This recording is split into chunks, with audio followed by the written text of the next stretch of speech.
தேவன் பட்டணத்தை ஆள்வதற்கு முன்பாக உங்கள் வாழ்க்கையிலே உங்கள் ஆத்துமாவை, உங்கள் ஆவியை ஆளுகை செய்கிறார்.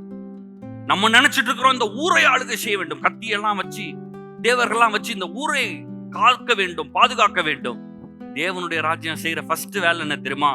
உங்கள் ஆவியும் உங்கள் ஆத்துமாவிலும் ஆரம்பிக்கிறது.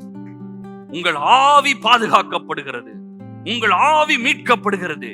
பரிசேயன் நினைச்சான் நம்மள எருசலேம இஸ்ரவேல் தேசத்தை காப்பாத்த போறாருன்னு.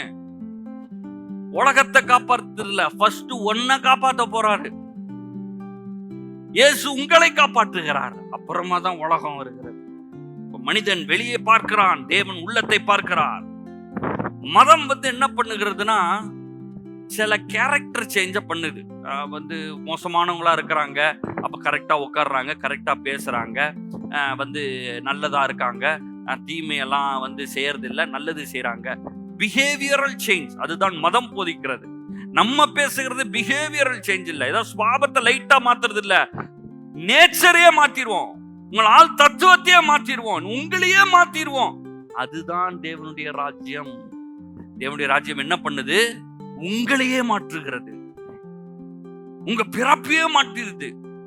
இப்போ சிப்பாய் வீட்டுல பிறந்தவன் ராஜாவாக முடியுமா? ஆகவே முடியாது. மந்திரி வீட்டுல பிறந்தவன் அவனும் ஆக முடியாது. அந்த ஊர்ல எங்கேயோ முக்குல பிறந்த அவன் ஆக முடியுமா? ஆகவே முடியாது. யார் ஆக முடியும்? ராஜா வீட்டுல பிறந்த பிள்ளைதான் அடுத்து ராஜாவாக முடியும். எங்கேயோ முக்குல, எங்கேயோ குப்பையில, எங்கேயோ கீழே இருந்த என்ன கொண்டு அப்படியே ராஜ்யத்துல ராஜாக்கு பிறக்க வச்சிட்டார். ஆகையினால இப்ப நான் யாரு? ராஜா. இதுதான் சேஞ்ச். இது வெளியல்ல, இது ஃபர்ஸ்ட் உள்ள. வெளியே மாறாது, வெளியே எதுவும் கிடையாது.